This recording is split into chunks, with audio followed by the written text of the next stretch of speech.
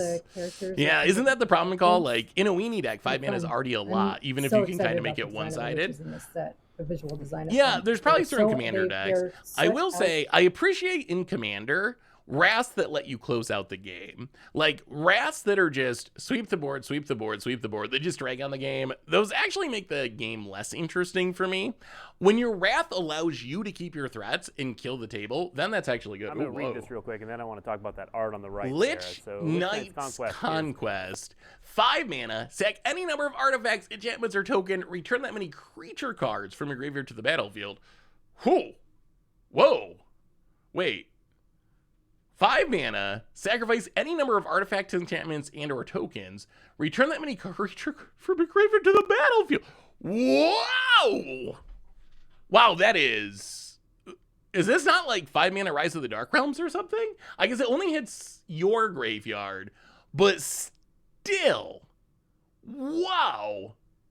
This is like 5 mana Eerie Ultimatum, or like, you gotta build around it a little bit, but that's reanimate all the creatures for 5 mana.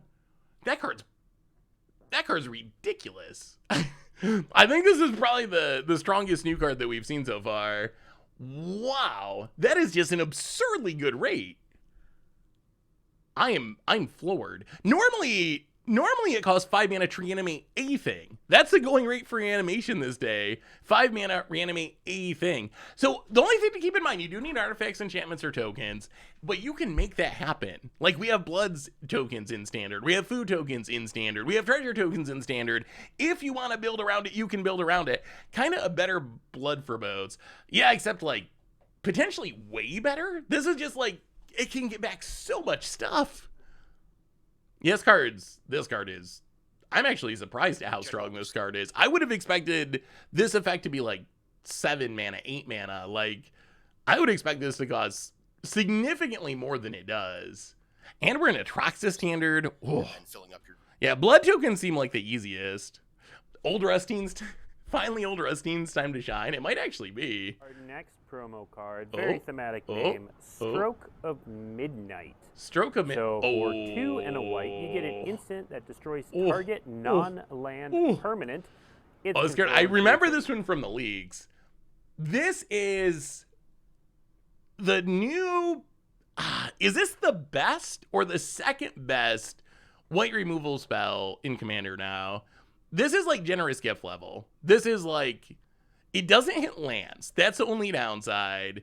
It doesn't hit land, so it doesn't get rid of the Field of the Dead or the Cabal Coffers. But 3 mana, instant speed, destroy any non-land, and your opponent only gets a 1/1 is ridiculous. I don't know if it's better than Generous Gift or not. It's basically, is the token being bigger worth missing out on lands? That's the question. Still a very good card. Could have standard relevance.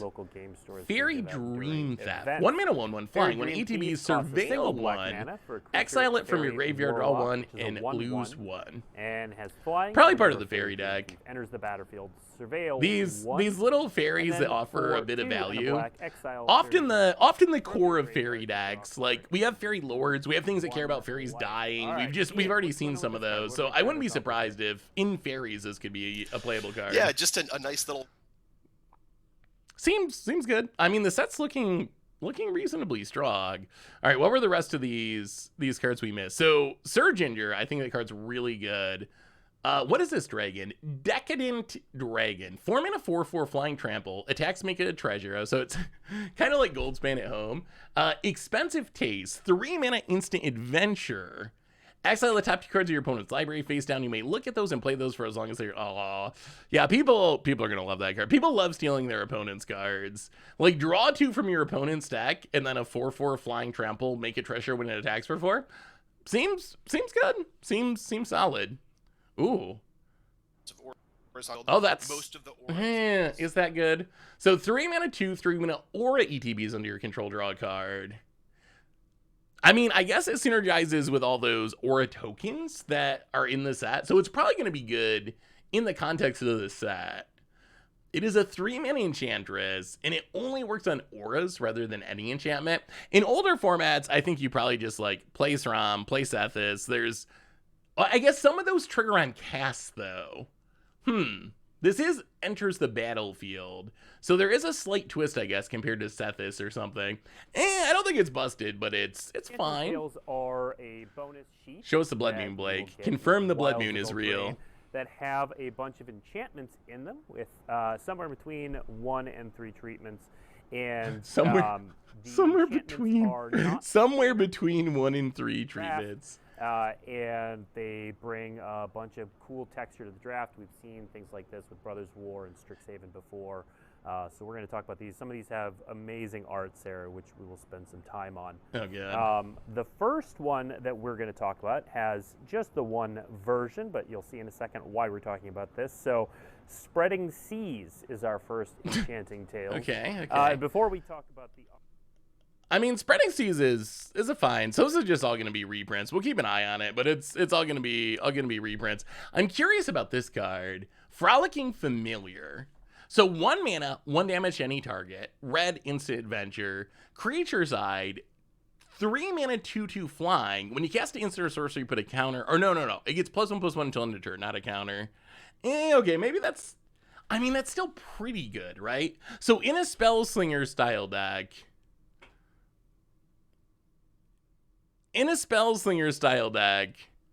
This is, I might have to do a Blood Moon giveaway. I am pretty hyped about Blood Moon coming to Arena, theoretically. They better not ban it. If they ban it, I'm gonna be so sad. It is an Otter. This one is not banned in Commander. Otter number 2. I mean, so part of the power of this is if you're playing a Spellslinger deck, 1 mana, 1 damage is not bad, and then you also get the creature. So it's a way to trigger your Young Pyromancer, trigger whatever, I need to cast an instant or sorcery spells. That is also like an okay threat in those decks. Break the spell. 1 mana, destroy target enchantment. If a permanent you controlled or a token was destroyed this way, draw a card. Okay. 1 mana cantrip, potentially, that also blows up an enchantment. Wow, there are so many cards. All right, I guess we've mostly... Oh, we haven't quite caught up. We've almost caught up. They're still on Spreading Seas. All right, we didn't talk about the commander cards. That's the last couple, or the commander cards. So there's 2 commander deck. One is fairies. For the fairy deck, Tegwil, Duke of Splendor. 3 mana, 2/3. Flying and Death Touch. Other fairies you control get +1/+1. When a fairy you control dies, draw a card and lose a life. Seems like that's just the new default. Wait, is Blood Moon banned? Did they say that? No, they're talking about Spreading Seas. There's no way they would ban Blood Moon. They better not ban. If they ban Blood Moon on Arena, there's gonna be issues, Watsy. I'm coming for you. You can't do that to me. Watsy. Check the Troyan subtype. What does that even mean? What? And you can see. Do they actually say that 6 of them are banned? Color frame, on the bottom sides there, it speaks to the mana character, so they all have a slightly different. No, you're kidding. They're. Wait, did you say they're pre-banning Spreading Seas on Arena? To like Tales of Knights, Fighting Dragons, kind of. They didn't. Fantasy. There's no way. You're trolling me, right? There's fairytale roots. Spreading Seas. And they banned. Top left they of the card, they banned Spreading Seas. The stream's still running. Down to the left. This is our our way to kind of like evoke like a storybook or a decorative drop capital letter from an illustrated manuscript. Necro Sneak We're Attack. Really excited about these frames, and the artist. Watsy! My. Wow. How in the. Have multiple pieces of art. Oh, the stream is different delayed because we have the anime-inspired versions. All right, I will refresh it. Take a look at our next one, which is still in the Bitter same Blossom. Oh, there's a Bitter Blossom. This is not going to come as a surprise in a set with fairies throughout. I mean, that is a sweet. One thing I will point I guess out Bitter is, Blossom is I know playable Mark on Rosewater Arena. shared, and some others have talked about the That fact actually that the word tribal is we're moving that away actually from makes it, me and pretty. we're moving to a different word. We've been using typal sort of internally. That's not what the final public word will be, but this Bitter Blossom that makes me went to print after that change.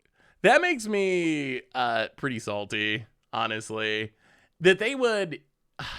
So I get it. If you gotta ban Blood Moon on Arena, okay, like I'm sad. I want it to be legal. I love it, but I can understand why you wouldn't want to do that.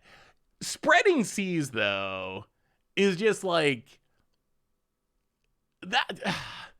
That's like mind blowing. That's like literally mind blowing. Spreading Seas.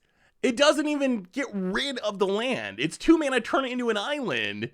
Like if that's your standard for land destruction being too good, all hope is lost. All hope is lost. It is just straight up. It is just straight up over. You need to check the card naming. I don't know. I don't know what you're saying. I don't know what card naming means. I mean, you still have the land, though. You still have the land. Do you think Beseech the Mirror will be copies 5 to 8 of Shieldred? I think Beseech the Mirror is very good. But I don't know if it's that simple. Like, if you look at just the typical Shieldred deck, I don't know if it has the sack fodder to make it work. Like, you have to sack an artifact, enchantment, or token. If you just look at, like, Dimir midrange, you would have to, like, build a new deck to make it work. So, yes, I think there will be decks that can use it that way, but I don't think it's as simple as just throw it into the top tier Shielder decks, because the top tier Shielder decks just don't have the pieces to actually make it work. If you're not casting the card for free, then you're playing a worse Diabolic Tutor. You're playing a completely unplayable card. So your deck has to consistently be able to cast it for free. I think there will be decks that do it, and it might be worth making that the goal of your deck. Ooh, Defense of the Heart. I can't believe they banned Spreading Seas. That really is mind-blowing. It is literally... Oh, Watsy. No rotation, bland Blood Moon. I went from so hyped to so disappointed. What are they doing on Arena? Like, Crucius lives for a year being super busted, but Spreading Seas, no, pre-ban. Can't have that. An island. It's an island. OP. Every other game is NOA with lands as a resource system. Magic should do the same. It's not possible. Like, you can't get rid of the lands as a resource system in Magic. That would be literally a new game. Like, it's just straight up not possible. I believe Bitter Blossom is legal in Historic. Necro, Sneak Attack, Land Tax. That's another weird one to ban. Spreading Seas and Blood Moon, and one that hasn't been revealed yet. Yeah, One Ring Shieldred, Power 9 shuffled into your deck. I don't understand. I don't understand. I just don't understand the logic of it. I mean, the set looks really sweet. My first impression is the set looks very... Getting past my sadness about Wizards refusing to let Blood Moon be legal, which, again, is probably correct. Like, that is probably the right thing to do, as much as I would love to have it legal. Spreading Seas, though, I cannot get behind. Like, the Spreading Seas... Like, remember it was, like, pulling teeth to get them to make Ragavan banned in Historic? They were like very, very hesitant and like had a hard time, and eventually at the last minute did it. And then like Spreading Seas is just like pre-ban. The logic is just like so strange. What do you think about the 1 mana Red Bolt? I think the 1 mana Red Bolt which I don't know if it's on the page yet or not. But the 1 mana Red Bolt I think is good. It's important. Oh, here it is. Torch the Tower. Very solid removal spell. 1 mana, 2 damage, exile it. If you bargain it, you get an extra damage and you get a scry. I think it's a good removal spell. It doesn't hit face though. So I think this is, its ceiling is maybe it makes it in the main deck in standard. Its floor is probably decent sideboard option in standard. So I think it's a good removal spell, but not hitting face means it's not really a bolt just because you can't hit your opponent's face. Luke, welcome to the Fishbowl. Thank you so much for your subscription. Big super chat for you. Thank you, thank you, thank you, thank you. Blood Moon. So the 2 arts for Blood Moon. Wait, there's a Japanese art? Is there another art I haven't seen yet? The 2 arts I've seen are this one. Are these two. They both look good. I think this is very classic Blood Moon. This one's more unique, and I think in some ways that makes it more interesting to me. I think I like this one better. Even though this is very classic Blood Moon art. Oh, this is the anime art on the left, the one in the middle. I mean, it looks good. I don't know how it's anime. I guess I haven't watched enough anime to know why it's anime, but is there anything else? We got the Golgari Creature Land. ETB is tapped, green or black. 4 becomes a 4/4 black and green horror. Whenever it attacks, create a food and exile 1 card from a graveyard. I mean, that's kind of, we've seen Hive of the Eye Tyrant. That's very similar, right? Except it's always going to come into play tapped. But Hive of the Eye Tyrant was what? 3/3 menace? Exile a card from the graveyard? I mean, it seems, Restless Cottage seems good, especially with us seeing synergies for tokens being on the battlefield. Like, 4/4 for 4, not the most efficient rate, but we have a lot of things to do with the tokens. Is this Saga? Is there any way? Oh, they're showing actual cards. Oh, these are, okay, just kidding. These are universes within cards. So these are the Walking Dead cards. Finally getting Magic versions. So if you've been waiting for the Walking Dead cards, here they come. Wow, so much to talk about. All right, last card, and then we're gonna have to kind of wrap up so I can do the spoiler video. 3 Blind Mice, 3 mana Saga, create a 1/1 white mouse creature token. Lore counters 2 and 3. Create a token that's a copy of target creature target token you control. Pretty powerful. Creatures you control get +1/+1 in vigilance until end of turn. The middle modes are the most exciting. The middle modes, I think, are the ones that are most exciting. These I don't believe will come to Arena unless they make an exception. Normally they go in set boosters. I don't think we've seen any of the universes within cards or whatever they're calling them. The universes beyond Magic versions, I don't think we've seen any of them come to Arena yet. It doesn't, well, it technically makes 3 mice token, right? Like, if you make the first one and then the next 2 lore counters can copy it, hopefully you're going to have, like, it works really well with things that makes token copies of creatures. You know what this works really well with is the Smog token from the Lord of the Rings set. You can legend roll and make a ton of treasures. But I think you make the mouse, you copy the mouse, you get 3 mice, you pump the mice, you attack them. But hopefully you'll be copying something bigger and better than the mouse as you're using that. Yeah, it's been one of the interesting twists on the sagas is adding more chapters to them, which is kind of neat. All right, so what do we learn about this set? Oh, and there's the Panharmonicon. It is official now. We talked about it a little bit earlier when it was leaked. Virtue of Knowledge, 5 mana blue enchantment Panharmonicon, also can be adventured as an instant to copy target activated or triggered ability you control. I mean, I love my Panharmonicons. 5 mana makes me a little bit, like 5 mana is literally the same cost as Elish Norn. We'll definitely try it. We'll have to do a Elish Norn Virtue of Knowledge, all the Panharmonicon deck, or maybe we go to like Modern or something and play Yarak 2, an original Panharmonicon. So I'm excited to see more Panharmonicons. 5 mana though, even with the adventure cost, it's a little bit on the tough side. Please check the Simic Legendary. All right, I think you've had, let me see if I can actually, is this actually a card? A Simic Legendary called Troyan. All right, let's see. Troyan Gutsy Explorer. 3 mana 1/3 Legendary Vidalcan Scout. Tap it, make Simic mana. Spend this only to cast spells with mana value 5 or greater, or spells with X in their mana cost. 1 blue mana, tap it, draw a card and discard a card. I mean, Troyan seems fine. So it seems like a good ramp card. If you're trying to ramp into big things, it seems okay. I don't know if it'll see much constructed play. It seems like a very limited card for sure. Maybe we've seen like Palladium Mirror makes 2 mana and it's 3 mana. Like, there are certain times when being a 3-drop that makes 2 mana is good enough. I don't know if it's good enough anymore in most decks though. Like, it's just a little slow, I think.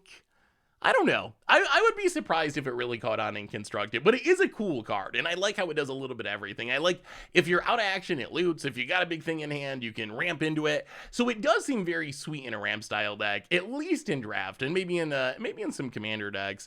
So anyway, the set looks pretty ridiculous. The art looks really cool. I really like the art. I don't know about the Blood Moon thing, but I would say overall, I feel like this is a very powerful set. We'll see what it actually does in Standard. We'll see. Wow, that sneak attack art's actually pretty sweet. We'll see. We still have a lot more cards to go. It's day 1 of spoiler season. We have a whole week of spoilers to go. But my expectation is Adventure's very strong. This new roll token mechanic also seems very strong.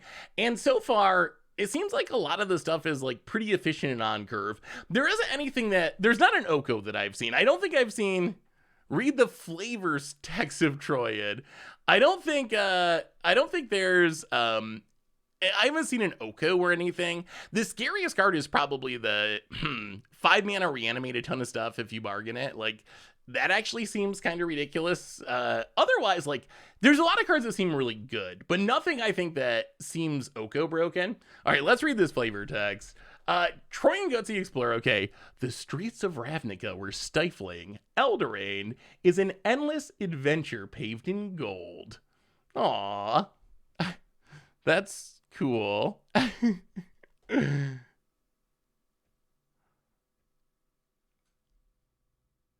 What am I missing? I'm so confused.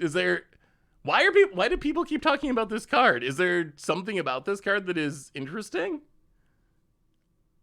I'm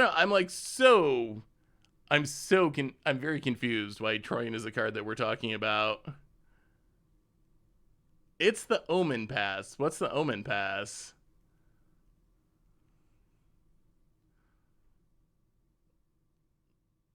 Oh, wait, he changed worlds. Wait, is there's some lore thing to this? I'm still confused. Wait, there's some like, oh, okay. Yeah, see, I don't even know what an Omen Path is. Is this part of them getting rid of Planeswalkers thing? Is that it? Like, now non-Planeswalkers can switch planes? Is that that's cool, I guess, ish. That's pretty neat. That's neat. Yeah, I don't know. I mean, I'm still focused on the One Ring. My magic lore is the One Ring. That's some magic lore I know, and Doctor Who. But the lore is cool. Yeah, I haven't really read the Omen Pass or anything like that, but I'm glad people are appreciating the lore ramifications of Troyan. I was focused on the magic, like, gameplay ramifications, but it's cool that there's something in there for people who really love the lore. Oh, on that note, everyone, I think that brings us to the end of today's stream. They're at the end of the WotC stream doing the Q&A. They're done with the spoilers.